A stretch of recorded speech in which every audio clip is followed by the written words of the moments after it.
Valendo. Estamos no ar. Oi, gente. Aqui estamos nos estúdios da Mega Brasil, apresentando Mega Séries numa live para você. Hoje a gente está estreando 2018 e vamos falar de uma série que está bombando. Exatamente. Qual é a série que está bombando? La Casa de Papel. La Casa de Papel, claro. E aqui a gente vai falar com o nosso amigo Gustavo Clive Rodrigues, que já esteve aqui com a gente o ano passado. Exato, falando sobre as excelentes séries, né? True Detective, pelo menos a primeira temporada. Com certeza. E Rick and Morty. Rick and Morty. Muito bem. O Gustavo Clive Rodrigues, ele é formado em cinema, é editor do site Formiga Elétrica, que, aliás, o Formiga Elétrica vem direto para cá, né? Parceiraços. Então, parceiraços mesmo. O Daniel Fontano, o Rafael Ranieri já vieram falar de séries aqui. E você aqui de novo, é um prazer ter você aqui. E você fez também, você mudou. Você Mudei. criou uma empresa. Fala para mim da empresa que Exatamente, você fez. eu fundei a GUP Comunicação, que é uma empresa de marketing e comunicação que ajuda principalmente pequenas e médias empresas aí a desenvolverem seu marketing com uma comunicação mais criativa, mais assertiva, objetiva, clara. Como a gente sabe que hoje em dia as coisas estão mudando muito rápido, não dá mais para a gente usar estratégias de marketing de tempos atrás, né? Com Então, certeza. estou aqui inovando aí, tentando ajudar o pessoal. Com certeza. Pois é, vamos começar então nosso programa La Vamos lá. Casa de Papel. Bom, A Casa de Papel, ou La Casa de Papel, é uma série produzida pela TV espanhola, criada por Alex Pina para a Antena 3. Ela estreou em 2 de maio de 2017 com as estrelas, olha lá, Úrsula Corberó, que faz a Tóquio, Exato. que é sensacional, Alba Flores, a Nairobi, Álvaro Morte, que é o professor, Itziar Itunho, Raquel Murillo, Pedro Alonso, Berlim, Pacutus, Moscou, Jaime Lorente, que é Denver, Miguel Herrán, que é Rio, Darko Peric, que é Helsinki, e Roberto Garcia, que é o Oslo. A série foi adicionada internacionalmente no catálogo Netflix, né? E tá bombando, né? A gente vê, assim, quando se fala em série 2018, acho que ela começou até um pouco tímida. Sim. E depois as pessoas foram descobrindo, foi no boca a boca, no Facebook, tinha gente falando no Insta, fotos e tal. Gustavo. Exato, é que assim, você pensa esse movimento, né? Porque hoje em dia o pessoal conversa muito mais sobre séries do que sobre cinema, né? Bom, até mesmo não só pela questão da praticidade, da facilidade, da comodidade de você assistir uma série via streaming, mas também pela própria qualidade, né? Então as séries porque são uma antes qualidade. você falava de série, você falava de um negócio assim, seu Sitcom. padrão, Sitcom é só, né? enlatado. Já não tem isso, né? Já não tem. Já não tem. Já A não qualidade tem. de filme e filme de primeira. Exatamente. Né? E não só isso, né? Porque você pega, assim, as grandes séries da Netflix, né? Grandes séries, quando eu digo, é a questão mais de fácil acesso, assim, que o pessoal discute mais. O pessoal terminou de assistir essas, ficou meio órfão, né? Vai assistir o quê? Aí tá lá, a Netflix mesmo anunciando na própria plataforma.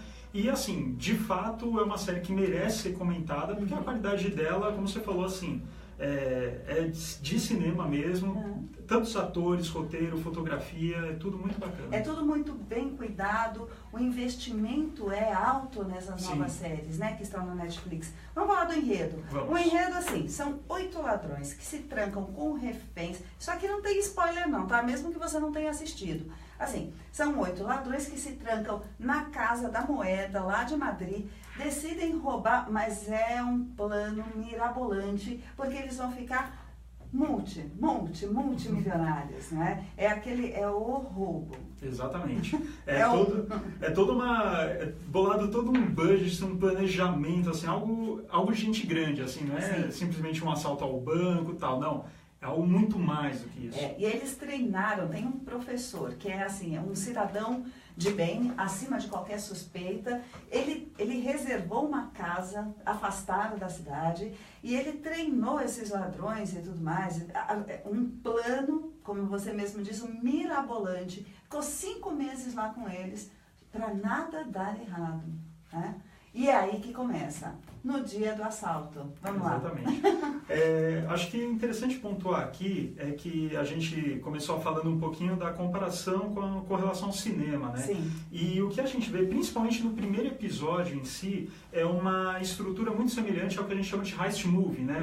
Os filmes de assalto, né? Certo. Onde, basicamente, assim, só o cenário de um assalto já gera uma tensão, né? E essa estrutura, basicamente, ela funciona da seguinte forma. Você tem um local a ser assaltado, um banco, um local da CIA, um forte, enfim, qualquer coisa desse tipo.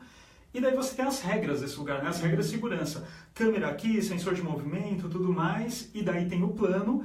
Cada um da equipe é um estereótipo de uma pessoa com determinada habilidade. Então tem o cara que é mais habilidoso com relação ao corpo, né? Então ele consegue se fiar em qualquer lugar. Tem o cara mais geek, né? Com relação à tecnologia. Então o hacker que vai acessar tudo e tal. Tem o cara do planejamento, o cara capitão. Enfim, a La Casa de Papel mostra todo esse estereótipo da equipe e você fala, opa, vai ser tipo um filme de assalto. É uma missão impossível. Exato, é praticamente uma missão impossível. Porque assim, você tem uma missão impossível porque você tem um líder, mas ele é um tremendo estrategista. Sim. Né? E é daquelas pessoas assim, ele é tão rigoroso, ele é tão correto, que jamais, ele está acima de qualquer suspeita daquela cidade, das pessoas comuns e tudo mais. Tanto é que ele é um frequentador do quê? De um café. Exato. Não tem nada mais, mais mundano, né? Exatamente. Nada mais banal do que ir ali tomar café todos os dias. Exato. Outra coisa interessante. Primeiro, vamos falar dos nomes. E na sequência falamos da aparência que eles tomaram. Porque eu acho que esse talvez seja o grande lance de diferencial com relação às outras séries também. Porque nas outras séries você vê os assaltantes botam uma meia, esse daqui não, né? Vamos lá, vamos falar dos nomes que eles adotaram. Bom, vamos lá. Acho que primeiro, assim, tanto é interessante assim, a questão dos nomes, né? Então, por exemplo, você pega a personagem principal, podemos dizer assim, né? Pois ela é narradora, a Tóquio. E o que é interessante? Vamos fazer uma analogia, por exemplo, o Japão foi um país que ele... Enfim, manteve sua cultura totalmente fechada durante muito tempo e depois que viu que o Ocidente avançou, a própria cultura japonesa falou, a gente tem que atravessar. Imagina, um país que levou 2 bombas atômicas na década de 40 e ele chega hoje como uma superpotência, assim, conseguiu se revitalizar. Ou seja, praticamente uma criança que teve que amadurecer muito rápido. Certo. E a Tóquio representa isso. Tanto é que ela lembra muito a personagem vivida pela Natalie Portman no Leon. O Profissional. O Profissional, que é um filme... Olha, se vocês não assistiram, é O Profissional. Assistam, né? Inclusive, se não me engano, está no Netflix. Está no catálogo. Porque eu assisti há pouco tempo, eu revi. Inclusive, a aparência dela... o cabelinho Chanel, tudo mais. Durante o treinamento, é muito similar à Natalie Portman. Exato. Não é à toa que ela mesmo... Isso aí não é spoiler, tá, pessoal? Porque já no começo já é revelado. O próprio modo dela se relacionar de uma maneira muito infantil e com um cara muito mais novo que ela, por exemplo.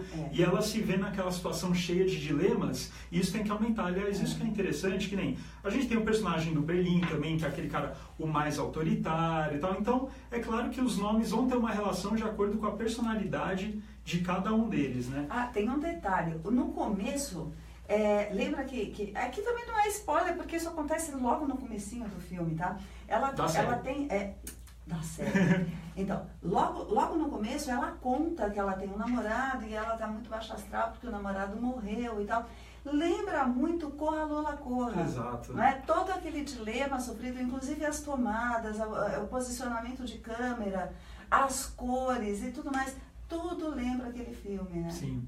Não, o cuidado cinematográfico que esse filme tem, e assim, quando eu digo cinematográfico é a questão da linguagem, né? Utilizar o audiovisual como forma narrativa, porque o que acontece muitas vezes é que tanto os filmes quanto séries, eles acabam sendo muito verborrágicos, né? Então eles passam a trama com diálogo e tudo mais. Esse filme, olha só, eu também consigo com o filme porque ele é muito cinematográfico. Essa série não, essa série ela usa a linguagem cinematográfica a seu favor.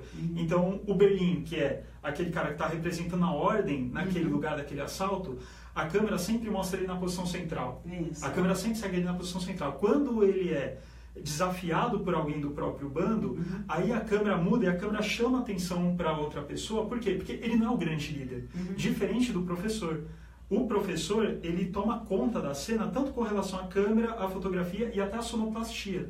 Então a gente vê que quando o professor está em cena, dificilmente tem uma música incidental e a gente percebe que a gente ouve muito bem os passos dele, ele no giz, assim, algo que... É claro, isso não é você assistindo a série e você falar, nossa, que genial, né? Eles estão aumentando o som do giz. Não, não é isso. Mas você assistindo, você percebe o poder que ele tem nessa cena, né? E com relação ao nome dos personagens também é interessante, porque assim, como eu falei no início, ele começa com uma estrutura de heist movie, né? Então, a tensão do assalto, as regras, só que ele já muda o gênero nessa hora. Por quê? Porque ele deixa de se tornar um filme de assalto, por mais que ocorra o assalto ali e tudo mais, mas ele deixa de ser um story-driven, que a gente fala, ou seja, a gente não fica interessado em saber se eles vão conseguir roubar ou não. A gente fica interessado na relação entre os personagens. Exatamente. Se torna um character driven, né? Então, pra que essa mulher se chama Tóquio, não sei o que? É só codinome, pra eles não saberem e tal. Depois você percebe, não, mas peraí, essa menina, ela é um pouco mimada, essa daqui é um pouco mais assim, esse cara é um pouco mais assim, assado. Opa, eu nem tô pensando mais no dinheiro. Exatamente. Não, e quando a gente pensa, por exemplo, no Berlim, ele é frio, ele é calculista, e ele é um psicopata, né? Dentro ele é o que comanda tudo, ele é capaz de enxergar mais além, porque ele consegue enxergar desde o começo, quando ele encontra o Arthurito. O Arthurito, grande Arthurito. Personagem espetacular, porque é daqueles que você ama odiar. Exato, exatamente.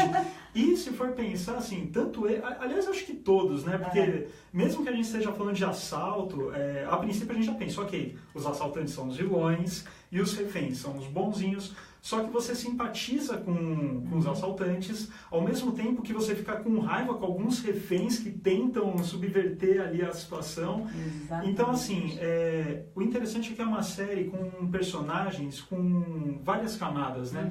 Primeiro que não é uma série maniqueísta, então os assaltantes, eles têm uma ganância, mas não é aquela ganância do tipo, eu só quero dinheiro para ter vida. Não, eles querem uma nova vida, todos eles querem uma segunda chance. Exatamente. E todos têm planos, todos querem melhorar. E uma das coisas importantes que se coloca na série é que o professor não quer nenhum crime, não quer derramamento de sangue. Então, ele diz que ele é um Robin Hood, que tira, ele não é um ladrão, porque ele está fabricando o seu próprio dinheiro, segundo ele. Exato. Então você começa a entrar nessa questão dos personagens, porque tem toda uma ética esse roubo, né? Sim. Então, deixa eu só terminar, porque eu tinha falado que o Berlim também era aquele comandante que era quase psicopata, e ele consegue decifrar características daquelas pessoas, daqueles reféns. Então, desde o início, ele sabe quem é o Arthurito, ele sabe que aquele sujeito vai ser odiado e vai ser terrível, ele que pode prejudicar todo o plano e pode pôr tudo a perder. Mas ele já determina um final para ele, né? Exato. Que a gente não sabe, porque não chegou no Brasil ainda a segunda temporada de La Casa de Papel, para nossa loucura, não é mesmo? Verdade. Bom, acho que partindo... Vamos fazer uma pausa? Vamos, por que não? Você vai ficar ligado com a gente? Daqui a pouco a gente volta com o segundo bloco do Mega Séries, falando desse sucesso La Casa de Papel. Voltamos já com Gustavo Clive aqui no estúdio do Mega Séries. Até já!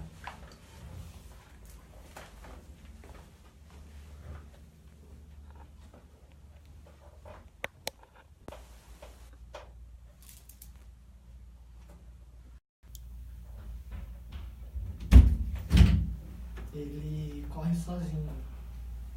Quando você é interrompido, ele corta. Ele faz. Você fechou.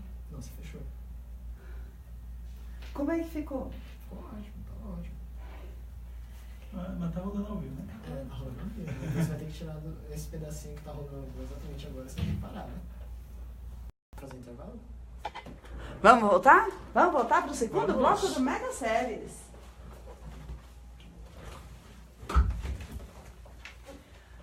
Voltamos para o segundo bloco do Mega Séries, direto dos estúdios da Mega Brasil, megabrasil.com.br, aqui com vocês. Eu sou Sandra Trabuco Valenzuela e este é meu convidado desta semana, falando de La Casa de Papel. Gustavo Clive Rodrigues, formado em cinema, também editor do site Formiga Elétrica. Muito bem. E também isso, fundador da GUP Comunicação. Muito bem.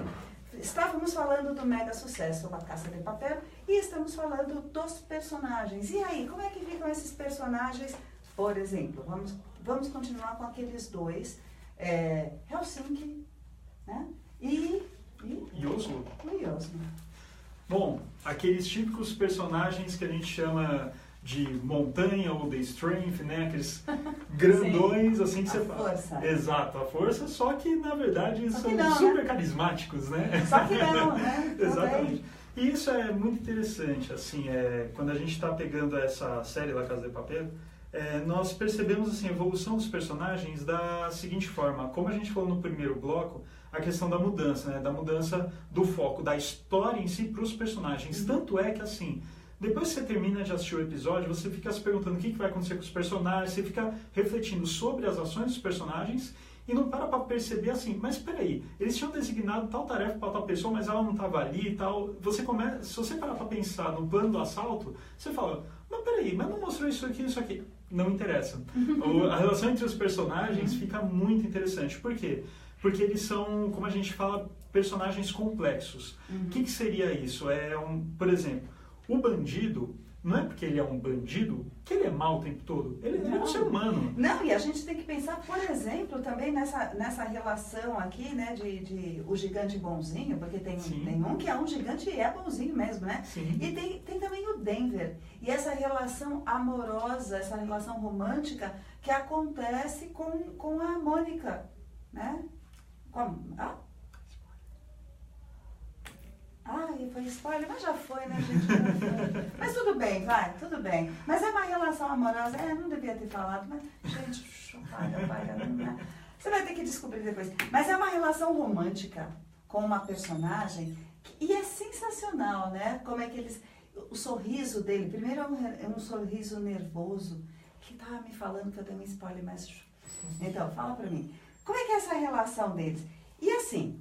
Também tem uma outra relação amorosa aí, que eu não quero falar, mas eu vou ter que dizer alguma coisa, né? Porque a nossa grande investigadora aqui é a Raquel. Olha, eu acho que ela é de longe uma das personagens mais interessantes que eu tenho presenciado em séries.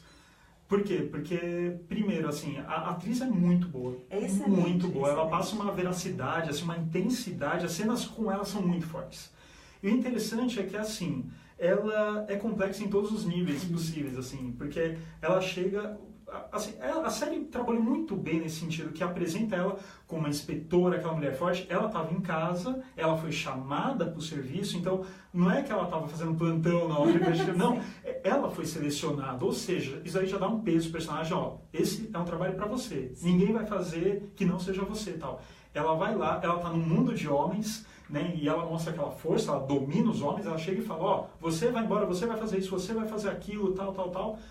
Aí o que acontece? Começam a questioná-la a respeito das condições familiares dela, que ela está passando por uma questão de ação jurídica contra o ex-marido, com relação à guarda da filha, tudo mais e tal, e ficam questionando se isso não tem influência no trabalho dela. Claro. E ela começa a falar, não, isso aí não tem influência, mas ela é um ser humano, como qualquer outro. Então, quando ela vai para o ambiente familiar, todo aquele poder que nós vimos, né, ela como inspetora de polícia e tal, se desfaz. E a gente vê que ela se consome por causa disso, ela não está passando realmente por uma situação boa, isso está dificultando ela pensar, para complicar mais, a opinião pública não entende aquela relação e fica contra ela, ao invés de entender a questão de hierarquia. Então, assim, é uma personagem que tem uma carga dramática extremamente forte, extremamente forte. E é legal que, junto com ela, todo momento que ela tem para relaxar, por assim dizer, é um momento que você, como espectador, está falando, relaxa, vai lá tomar um café, deixa o pessoal... E isso é muito interessante, por quê? Porque ela é o elo mais forte da polícia. Quando a gente passa para os assaltantes, aí vai depender do espectador, mas como temos muitos personagens carismáticos, é muito fácil você simpatizar com um deles. E os reféns também. Então fica aquele jogo muito interessante, porque você não fica torcendo para um grupo ou para outro, você quer saber o que vai acontecer com esse caldeirão super volátil. Exatamente, porque é uma relação muito intensa, né, que acontece de todos com todos. De todos com né? todos. É um interrelacionamento ali, né, e é muito complexo. porque você tem a relação também do sequestrador com o sequestrado. Por outro lado, você tem os ladrões, né, que tem um relacionamento muito tenso entre eles Sim. também, porque eles querem que dê certo. Por outro lado, eles também questionam, desde o plano do professor, eles questionam também a liderança do Berlim, o uso ou não de violência, o que está correto ou não, enfim, uma série de coisas que você vai se envolvendo. Chega uma hora que, aliás, vou te fazer uma pergunta, em quanto tempo você assistiu essa primeira temporada? Olha, eu assisti em uma semana, então uma média aí de 2 episódios por dia. Eu assisti em 2 dias. Olha só. Eu não consegui. Eu só não assisti em um dia porque eu precisei dormir em algum tempo. Exatamente. Não, mas é o tipo da série que, assim, é um atrás do outro mesmo. Eu fico imaginando se fosse, por exemplo, na época de Lost, em que Lost passava. Nossa. Imagina um episódio por semana. Seria... Era de enlouquecer. Não, era de... Lost é uma coisa assim, para quem não assistiu, assista Lost também, que vocês vão gostar. Olha só, então, nós temos, além do Berlim, do Moscou, Tóquio, nós também temos o Rio, que a gente não falou ainda, né, desse personagem, que é um moleque. É um moleque. E nerd da informática. Exato. Eu acho que ele talvez, em termos assim de perfil, é um daqueles que é mais fácil da pessoa se relacionar no seguinte sentido. Se eu estivesse na situação, se eu fosse um dos assaltantes, provavelmente seria ele. Porque é um garoto que tinha lá os pais, tá uma vida normal e simplesmente aconteceu. Ele virou um hacker, de Exato. repente, porque ele era um super dotado nessa área, Isso. né? Diferente dos outros que já tinham um histórico criminoso Policial, atrás e tal. Embora ele não seja o personagem mais carismático, justamente por causa disso, porque é tão igual a você que você, ok, eu quero uma coisa diferente, né? Mas acho que ele faz esse posicionamento. E o interessante que a gente tem discutido essa relação entre os personagens é a questão do dilema. Qualquer questão de série, cinema, enfim, quando algo não te instiga, assim, não te fisga para você ir até o final, tal, você vê, é batata, falta dilema aí. E aqui a gente tem dilema em tudo, assim. Em todos os personagens. Em todos os personagens, não tem maniqueísmo nem nada. Então, a gente tem o dilema do refém que ele fala, vou tentar fugir, salvar algumas pessoas, mas se eu fizer isso, pode gerar raiva ou ira dos assaltantes se eles descobrirem e vão matar o resto. Então você fica nessa sinuca de bico. E tem o outro que é o medroso, né? E que bota todo mundo numa grande barca furada, ele mesmo não faz nada. Exato. Quando faz, só faz bobagem. Exato. Né? Então, por exemplo, tem um personagem, como a gente falou, do Arturo, né? Ou carinhosamente apelidado Arturito. O Arturito. Um detalhe, né? O Arturito também relembra o nome, Arturito. Né? Você sabe que o Star Wars, né? O Arthur. R2-D2. Isso, R2-D2. Então, ele tem a mesma sonoridade do nome Arturito. Né? Então, quando eu ouvi isso, nossa, que sacada! Não, e ele está sempre ali, de alguma forma, né? Ele está sempre ali, é verdade. E ele está lá envolvido, e como eu já falei, a gente adora o diálogo. Adoro o diálogo. Porque é engraçado que, assim, parando para refletir friamente, você olha e fala, não, mas esse cara está tentando fazer alguma coisa certa, só que a gente fica... Como a gente entende a situação... Que desajeitado. Exato, a gente entende a situação maior, o sistema, que a gente fala, não, cara, se você ficar quieto vai ser melhor, porque eles não querem fazer mal. Mas é claro, se colocar no lugar do refém, exato, não sabem. Eles não sabem. Exato. E a questão, a gente tinha falado antes, né, a questão das máscaras do Salvador Dali, né? Pois tá faltando falar isso. Que, aliás, virou, assim, uma coqueluche no Brasil, no carnaval brasileiro. Sim. Todo mundo se vestindo com máscara de Salvador Dali. Exato, meio que um reflexo, né, da época da máscara do Guy Fawkes, né? Inclusive, pessoal, não é máscara do V de Vingança, não é máscara do Anonymous, é uma máscara do Guy Fawkes que o Alan Moore, na década de 80, usou na sua graphic novel V de Vingança, aí depois teve o filme e tal, tudo mais. Mas é isso, né? Porque é uma coisa icônica, porque a gente olha lá a Casa de Papel, você tem, de certa forma, aquele lado... mais rebelde e tudo mais, você fala, poxa, eu gostaria de fazer parte desse pessoal, eu gostaria de fazer parte desse time, assim e tal. Não pela questão do assalto, mas pela questão que você vê que o que une eles não é uma ganância, é uma ideologia para uma segunda chance, um novo estilo de vida. Porque, na verdade, o que eles queriam é ser admirados pelo público. Eles tinham esse sonho. Eles tinham. Eles achavam que o público, né, que a opinião pública ia dizer, nossa, eles não estão roubando. Se não, né? E que não tem cabimento. É uma questão, é muito mais de um statement, né? Um posicionamento. E você não faz um posicionamento cobrindo a cara de preto com uma meia. Você faz posicionamento mostrando um símbolo. E, assim, pega o Salvador Dalí, um grande símbolo europeu. E da Espanha, né? Vamos pensar que... Espanha. E outra coisa, o caráter, né? Que todo mundo diz... Olha para os retratos de Salvador Dalí, as fotos mesmo, né? Não os desenhos, mas as fotos, diz, nossa, que sujeito louco. E não é bem isso, né? É uma mensagem. É uma mensagem e tudo era muito bem elaborado. Então, essa fisionomia meio uma máscara, né? Porque ele inventou uma persona de si mesmo, né? Então, era tudo muito bem programado. Assim. Tem a questão do surrealismo, né? Afinal, ali estamos brincando com sonhos. Não só dos sonhos dos assaltantes, mas os próprios reféns. Aí, poxa, você tem a personagem da Mônica que está grávida. Isso. Você tem um homem que ele tá com uma mulher, mas ele também ama a Mônica, o próprio Arthurito, né, no caso. Então, ele não sabe que sonho ele tem, porque ele, todo momento, ele fica na dúvida. Ele tá sempre confuso, né? A própria personagem da inspetora, a inspetora Murilo também, ela tem lá um sonho de ter simplesmente uma vida feliz, ela não consegue, a gente vê que tem algo, ela tem uma ojeriza, assim, de tudo que está acontecendo errado, e ela precisa de algo. O próprio professor, que ao longo da temporada ele vai revelando, aliás, isso é muito interessante, a estrutura da série, ela, na história principal, ela é linear, mas ela tem vários flashbacks que vão desenvolvendo melhor cada um dos personagens. Coisa que é muito interessante. Por quê? Porque imagina só se a série fosse feita totalmente de maneira linear. Você ficaria 5 episódios só vendo o planejamento.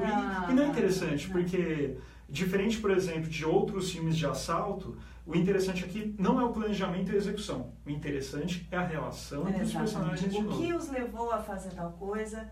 Né? E quais são os objetivos futuros? Exato. O próprio Rio, ele se torna interessante ao longo da série, porque essa questão do sonho dele, do que ele pode viver, ou da vida que ele pode recuperar, isso daí entra à tona também.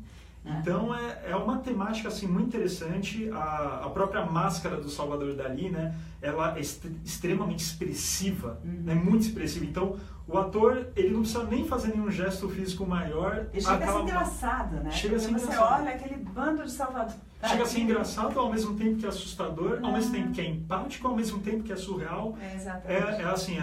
Uma ornamentária fenomenal. Muito feliz. E a Bella? Tchau, Bella, tchau, Bella. Tchau, Bella, tchau. Uma música e um hino italiano, né, do século XIX, foi regravado aí por vários artistas.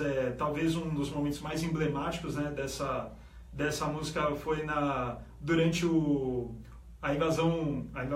durante o regime Mussolini, né? Então aquela questão de resistência, de novo, reforçando a questão do statement deles.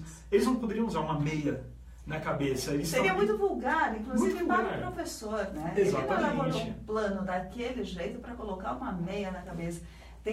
Tem muito mais um perfil de um artista surrealista do que outra coisa. Exatamente, para ele terminar e falar, contemplem minha obra, né? Contemplem desesperais, né? Os Imandias, como se é a segunda. Exatamente. Olha, A Casa de Papel é uma série... E assim, não é que está livre de polêmica, não. Tem muita gente que diz, não gostei, não vou assistir, não recomendo e tal. Ok. Eu acho que você deve fazer o seu julgamento. Exato. Então, assim, eu entendo, tem muita gente que está falando que algumas situações são forçadas. De fato, o roteiro ele apresenta diversas conveniências, diversos deus ex machina que a gente fala. Isso daí não é uma série que você vai dizer, nossa, é 100% realista, tudo isso pode acontecer. Não. Não é. Mas assim, também não é o propósito. Tanto é que assim... Quando eu estava assistindo, eu fiz depois de cada episódio, eu fiz essa análise crítica, do tipo, nossa, aconteceu muito Deus Ex Machina, aconteceu muitas conveniências de roteiro. Vamos explicar o que é Deus Ex Machina, sim? Então, vamos lá. O Deus Ex Machina é quando você cria, você está produzindo o seu roteiro. Então, você dá poderes quase que sobrenaturais para um personagem e você entra num acordo implícito, um acordo tácito com o seu receptor, com a pessoa que está assistindo, para que ela acredite. É como entrar o Superman quando entra lá na cabine telefônica, dá uma viradinha ou usa o telefone, pronto, ele fica irreconhecível, ganha uma capa e aquela roupa bem estranha que ele usa e sai voando. Então, é uma situação de Deus Ex Machina dada para o roteirista. Isso. E que, assim, não há um compromisso com a verdade, mas sim, ele é verossimilhante dentro daquela diegese, dentro daquela Exato. série. Que assim, quando a gente fala, tem vários filmes e séries que a gente vê, e às vezes esses Deus Ex Machina, essas conveniências de roteiro, elas incomodam muito. Por quê? Porque elas estão lá para resolver um problema que a trama se impôs. Então, por exemplo, um assalto ao banco, aqui no caso. O que vai acontecer agora? O cara faz uma trama tão rocambolesca que ele não consegue achar a solução para aquilo que ele escreveu. Então, simplesmente a pessoa recebe um código com a senha do cofre. Isso seria um Deus Ex Machina e assim, só para o cara abrir o cofre. Então, isso não gera empatia, não gera atenção nem nada. Agora, aqui em La Casa de Papel, o que eu achei muito legal? Todas as, pelo menos todas que eu reparei, todas essas conveniências de roteiro, as situações ditas forçadas, elas tinham um propósito para gerar um dilema. Então, por exemplo, mas é muito forçado a mulher estar grávida ali naquela situação. É forçado? Ok, vamos parar para pensar, é forçado. Entretanto, olha o dilema que aconteceu, porque está envolvendo um outro refém, está envolvendo um assaltante. Então, é muito mais interessante você prestar atenção nesse dilema do que nessa conveniência de roteiro. Coisa que, se fosse de fato uma estrutura de heist movie mesmo, você ia falar, não, isso aí eu não me engulo, porque aí extrapola a nossa suspensão de descrença. Né? Muito bom. É o seguinte, gente, a gente vai acabando por aqui o nosso Mega Séries de hoje. Assim, segunda temporada já passou lá na Espanha, foi um sucesso, ganhou, olha, todos os prêmios de crítica, de público, tá arrebatando tudo. No Brasil, nós vamos continuar assistindo a segunda temporada, porque são 15 episódios, não é? Isso, na Espanha, na verdade, foi uma temporada dividida, né, lá no nono episódio, se não me engano, e tanto é que a própria formatação dos episódios estava um pouco diferente, porque quando passou na Espanha, os episódios tinham em torno de 70 minutos, alguma coisa assim, e a Netflix baixou uma diretoria, não, vamos diminuir, fazer mais episódios, só que diminuir e tal. Eu, sinceramente, eu não acho que estragou a estrutura. Não. Eu tive essa informação depois que eu assisti tudo, eu não percebi isso daí. Então, não houve qualquer problema, e assim, chega em abril, na primeira semana de abril, estaremos assistindo Conectados, nossa Casa de Papel. Curte lá, não é não? Ficamos por aqui, o Mega Séries pela rádio megabrasil.com.br. Vamos lá, vamos acabar por aqui mesmo, né? Ok. Boa semana para vocês, eu sou Sandra Trabuco Valenzuela e este é meu convidado, Gustavo Clive Rodrigues. É isso aí. Tchau, tchau, gente. Falou, pessoal.